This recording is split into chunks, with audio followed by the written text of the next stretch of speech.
Nakakapag-charge ka? Sa tindahan, kaya tiyaying. Mabait pa rin. Oo. Yung babae po ko 10 eh. Tapos 15. Tindihan naman niya yun. Hali na. Dapat yung pila maaga. Paano kaya ito? Nabawasan rin. May kausap ako eh. Oo. Ano, tayo. Parang dati. Namasakit ulo mo ngayon, hindi? Ha? Masakit ulo mo, nahilo ka? Kunti lang. Gutom ka? Nahilo? Ha? Pinahilo ka? Biglang nawala naman din. Okay. Yung sa ganyan, nagdudumi ako. Hindi ko mapigilan. Ngayon, nawala naman dumi ko. Kaya alis na naman kayo? Punta kayo SM? Hindi ko alam kung kahit sumangat na kami. Ha? Hindi ko alam kung aalis siya nagsabi. Siya nagsasabi kung alis kayo? Hindi siya nagdidekta, siya nagtuturo eh. Paano kung sabihin niya, alis tayo pero hindi kaya ng katawan mo? Umiiyak, nagagalit.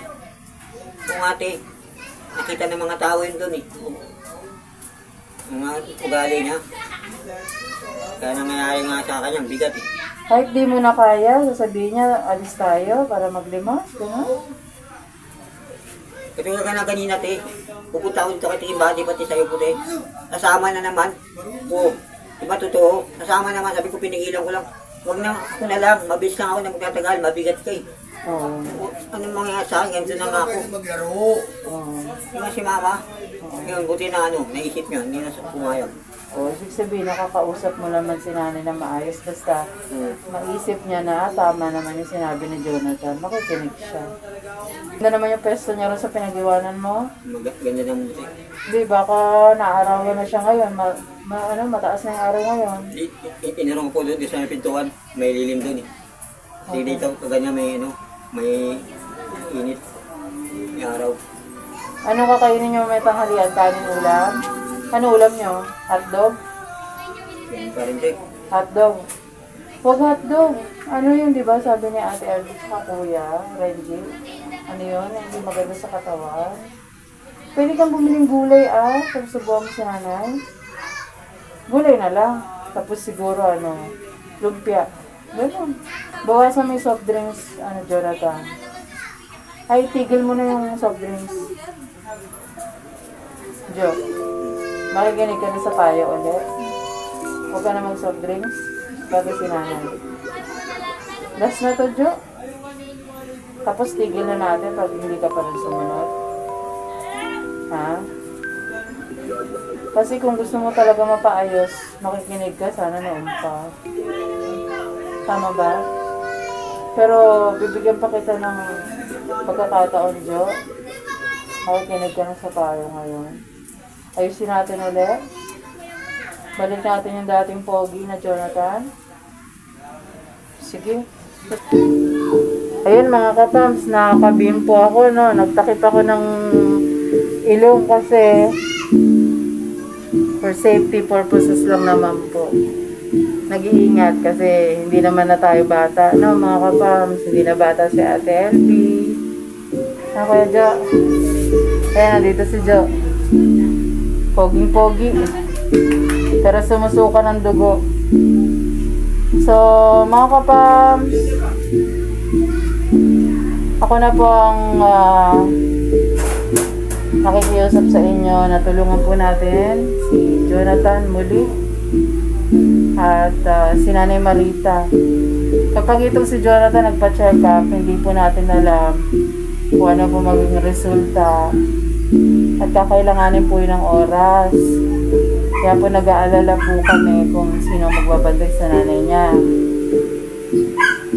Narinig nyo naman po lahat, di ko na po ulitin, na siya po ay pumapayag naman na po na ipadala sa DSWD. Pero hindi ganun kadali yun mga kapams, kailangan kasi ng oras. At tayo po ay mga personal na inaasikaso din po.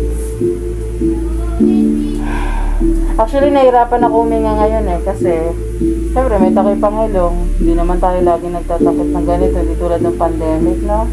Na nakamask. So yun, mga kapams, nananawagan kami sa inyo. Tulungan niyo po si Nanay Marita, no? At si Jonathan. Kahit Kahit matigas ang ulo niya, matigas talaga ulo niya. Narinig niyo naman po lahat ng sinabi niya. So sana diktahan po tayo ng mabuting galaw, mabuting puso, para tulungan po yung mag-ina. Ayun. Message lang po kayo sa LB Vlogs Family. Message lang po kayo sa LB Vlogs Family. Meron po tayo Facebook page. Hanapin nyo lang po at mag-message kayo sa anuman tulong na ipapaabot nyo po para sa mag-ina.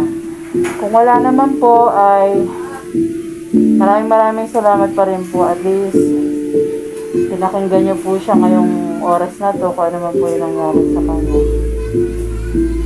May sabihin ka pa? Wala na po din. Wala po sinabi ko.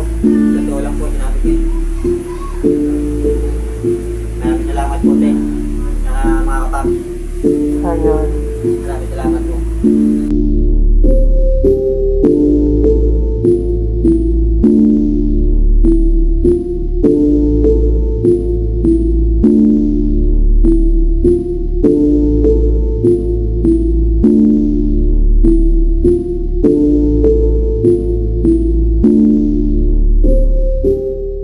Ate, at pumunta kayo doon eh.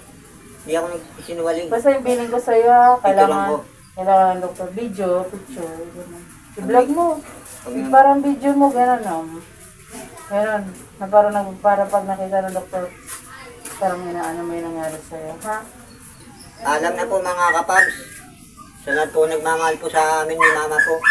Maraming po salamat. Alam na po. Hindi po ako nagsisinungaling, totoo po. Pinaproblema ko po ito eh. 2 araw na eh. 2 gabi na. Sunod-sunod nangyari sa akin. Alam na po. Thank you. Maraming salamat po.